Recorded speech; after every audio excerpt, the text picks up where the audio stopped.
Hi friends, welcome to கௌரிஸ்கோ. இன்றைக்கி நம்ம வேப்பம்பூ வச்சு எப்படி ரசம் வைக்கிறதுங்கிற பார்க்கலாம். வேப்பம்பூ ரசம் சாப்பிட்றதுனால நமக்கு என்ன நன்மைகள் அப்படிங்கிறத முதல்ல பார்க்கலாம்.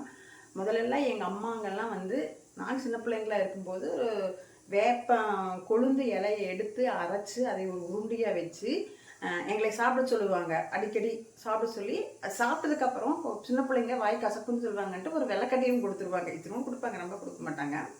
அப்படி சாப்பிடும்போது நமக்கு இந்த வயிற்றுக்குள்ளே இருக்கிற குடலில் இருக்கிற புழுக்கள் பூச்சிகள் வாயில் தொண்டையில் நமக்கு எங்கெல்லாம் புண்ணு இருக்குதோ அந்த புண்ணெல்லாம் நல்லாகும். மெயினாக குடலுக்குள்ளே இருக்கிற புண்ணெல்லாம் நல்லாகும், வயிற்று புண்கள் நல்லாகும், அந்த குடலில் இருக்கிற அந்த புழு பூச்சிகளை இறந்துடும். ஆனால் இப்போ யாருமே அது சாப்பிட்றதே இல்லை, செஞ்சும் கொடுக்கறது இல்லை. அதனால இந்த மாதிரி ரசம் ஒன்று வச்சிடலாங்க. வேப்பம்பூ ரசம். வேப்பம்பூ ரசம் வச்சு சாப்பிட்டோம்னா அந்த நம்ம உடம்புக்கு ரொம்ப நல்லது. சுகர் இருக்கிறவங்களுக்கு கூட இது சாப்பிட்லாம், ரொம்ப ரொம்ப நல்லது. சரிங்களா? வாங்க இதை எப்படி செய்கிறது அப்படிங்கிறத நம்ம பார்ப்போம். பாருங்க, நான் ஒரு 2 தக்காளி கொஞ்சம் புளி எடுத்து கொதிக்க வச்சு ஆற வச்சுட்டேன். ஏன்னா கரைக்கிறதுக்கு ஈஸியாக இருக்கும் அப்படிங்கிறதுக்காக. இப்போ மிக்சி ஜாரில் சீரகம், மிளகு, 4 பல்லு பூண்டு, 2 கருவேப்பிலை, இப்போ இதெல்லாம் நல்லா அரைச்சிடலாம். அரைச்சாச்சு. இப்போ நான் அந்த தக்காளியும் புளியவும் வேறு கிண்ணத்தில் மாற்றிட்டேன். மாற்றி அதையும் நல்லா கரைச்சி விடுவோம். அதேமாரி மிக்சி ஜாரில் போட்டு வச்சுருக்கிற ரசத்தோட அந்த இதையும் நல்லா போட்டு நல்லா கரைச்சி விடலாம். இப்போ ரசத்துக்கு நல்லா கரைச்சாச்சு. இப்போ இதை நம்ம தாளிச்சு விடலாம். இப்போ வடைச்சட்டி வச்சு எண்ணெய் ஊற்றி கடுகு போட்டுக்கலாம். கடுகு பொரியுது, வரமிளகா போட்டுக்கலாம்,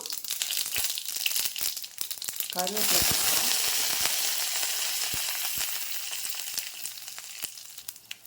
போட்டு 2 வதக்கி விட்டு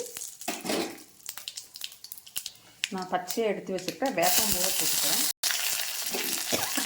வேப்பம்பூ போட்டு அதையும் வதக்கி விட்டுட்டு ரசத்து தண்ணி அப்படியே ஊற்றிடலாம்.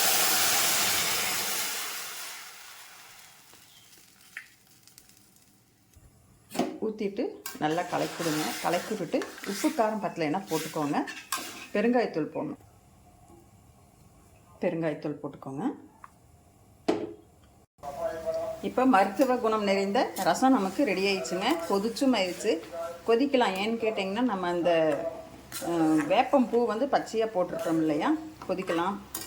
கருவேப்பிலை அரைச்சி ஊற்றிருக்கிறோம், அதனால இந்த சத்தெல்லாம் இறங்கிட்டுங்க. இப்போ ரசம் கொதிச்சாச்சு. நீங்கள் இதில் கொஞ்சம் சர்க்கரை வேணும்னா நீங்கள் போட்டுக்கோங்க, வேண்டியது இல்லைன்னா விட்டுருங்க. அதே மாதிரி இப்போ உங்களுக்கு மருத்துவ குணம் நிறைந்த இந்த ரசம் ரெடி ஆயிடுச்சுங்க. நீங்களும் இந்த மாதிரி வச்சு பாருங்கள். வயிற்றுப்புண்ணு, வாய்ப்புண்ணு, குழந்தைகளுக்கெல்லாம் கசப்பு சாப்பிடாதவங்களுக்கு இப்படி வச்சு கொடுத்துட்டிங்கன்னா அவங்க சாப்பிட்டுக்குவாங்க. இதேமாதிரி நீங்களும் ட்ரை பண்ணி பார்த்துட்டு எப்படி இருக்குன்னு எனக்கு சொல்லுங்கள். அப்படியே கௌரிஸ்கோ சேனலை சப்ஸ்கிரைப் பண்ணிவிட்டு பாருங்கள்.